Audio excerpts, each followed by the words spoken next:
So the Seahawks go into Dallas and face the Cowboys. The Cowboys are 6-point underdogs at home. The over-under on this game is 41. Russell Wilson, fantasy-wise, has been a disappointment this year. He's had one game kind of in the top echelon, and then the rest of the games have kind of been you could find them anywhere on the waiver wire. Is there any reason to, if you're an owner of Wilson, you're probably tempted not to drop him. Would you drop Russell Wilson? No. His baseline is high enough where he should stay on a roster. You drop someone else and pick him up. And the thing that is not a coincidence is 0 rushing touchdowns for Russell Wilson and no explosive fantasy quarterback games for Russell Wilson. Yeah, that hasn't happened yet. It probably will, but good luck predicting which one game that takes place in. Now, a lot of people are facing this decision. Darren McFadden's not on everybody's top list at the beginning of the season. They picked him up on waivers, and now they have to say things like this with their mouths. Darren McFadden or Eddie Lacy this week. Oh, well, that's crazy. Man. I'm going to go, if Starks plays, then I would say Darren McFadden is going to be about equal, which means I'm going Eddie Lacy. I would still go Eddie Lacy. I mean, you got Eddie Lacy against Denver or McFadden against the Seahawks. Do you think that McFadden's baseline could be lifted from dump-off passes? It absolutely could be, yes. I have Darren McFadden as my start of the week, and even against Seattle, solely because I'm saying he will still be an RB2. Darren McFadden or Jeremy Hill? I would rather have Darren McFadden this week. Jeremy Hill. I'm back on. Darren McFadden or Danny Woodhead? Woodhead. All right. Other relevant players from this game, Jimmy Graham, you're starting him. Jason Witten, you're starting him. What do we think about the future of Mr. Lockett? Is it good enough? Is it possible that he could be a flex start this week? Sure. Yeah. Go ahead. Any week he could be a flex start, but you're playing a complete gamble. It's the problem I have with Jimmy Graham. It's a problem I have with Lockett. It's a problem I have with Doug Baldwin. It's a problem with any pass-catching guy for Seattle. You just don't have enough for one of those guys to have consistent week-after-week games. It's going to be game plan dependent, and normally on most teams, you've got 2 or 3 guys that get enough balls each game where you can kind of say their average is going to be okay, but it's just not the way Seattle plays, and so I'm never wanting to start one. He's an absolutely fine flex play, but you've got to realize he's either going to have a great game or he's going to be a complete dud in your roster. It's got to be a deep league for me to play one of those wide receivers. Sunday Night Football, the Packers facing the Broncos. This should be a fun one. It's, doesn't get much more dramatic on TV to see Rodgers on one side of the ball, Manning on the other side, regardless of how Manning is playing. Is this line accurate that the Packers are favored in Denver? We can vet it. But I think that is the accurate line. Because that is that can't be right. That can't be right. I'm checking. Okay. Well, you think about how bad their offense. But they're both undefeated. So one of them's gonna stop that train. Guys, one of these teams will not be undefeated after Sunday night. That is not 100% true because they could tie. Oh, they could tie. They could tie. Dang it. Yeah. Did you find it, Jay? I'm checking multiple sources. So let's talk about the fantasy kind of pieces of this game and what stands out to you. So I think the biggest standout, kind of like the biggest pressing question for me is Davante Adams, James Jones situation where people have been riding high on James Jones as a basically a borderline wide receiver 1 weekly because he puts up double-digit points every single week. Davante Adams is expected to be back. Will Adams return to his old role immediately, or does he slide in as that tertiary option for Green Bay? I would go with that one. You think he'll be the 3?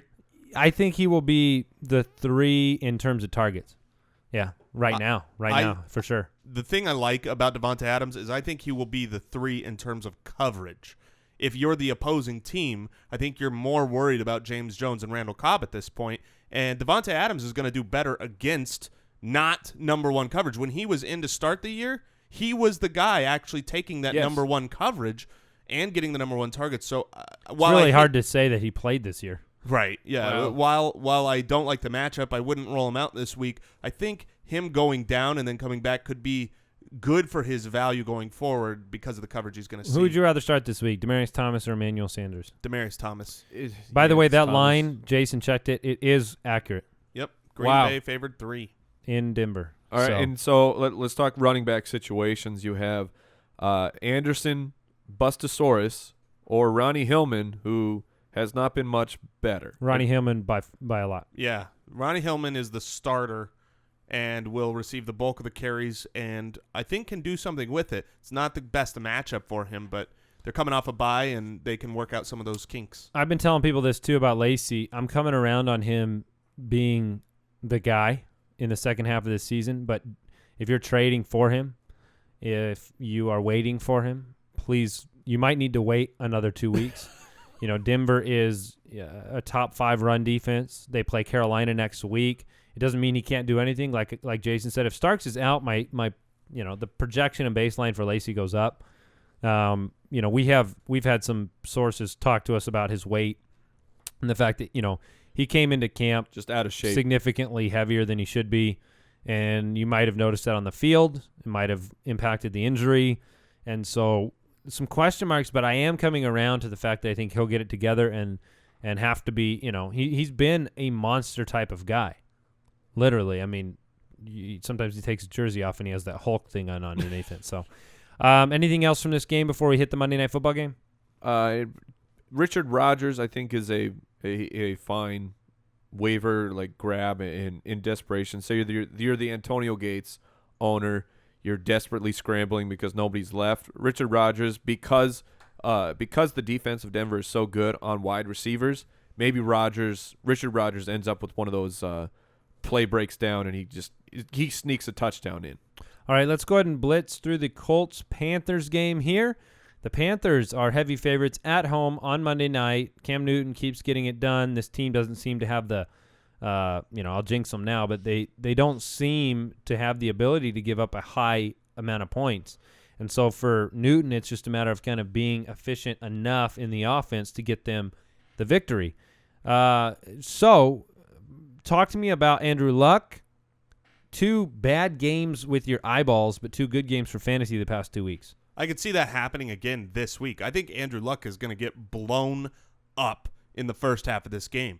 The Carolina pass D, their pass rush is fantastic, and the O-line for Indy and the way that Andrew Luck has been holding the ball, he's going to get his helmet popped off a few times. However, at the end of the game, they're going to have to throw a lot. I expect Carolina to be up. I expect the defense to kind of change, more prevent a little bit, and give up some fantasy value. The one thing I don't expect to have happen is I don't expect T.Y. Hilton to be the guy.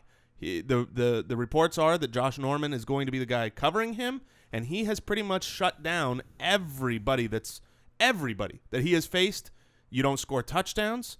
You don't get a lot of targets, because you're going to get picks when you throw his way. We've already made a bet on this. We bet Hilton versus LaFell. Yeah, right. I took LaFell. And over I am still very confident in Hilton's performance in this week.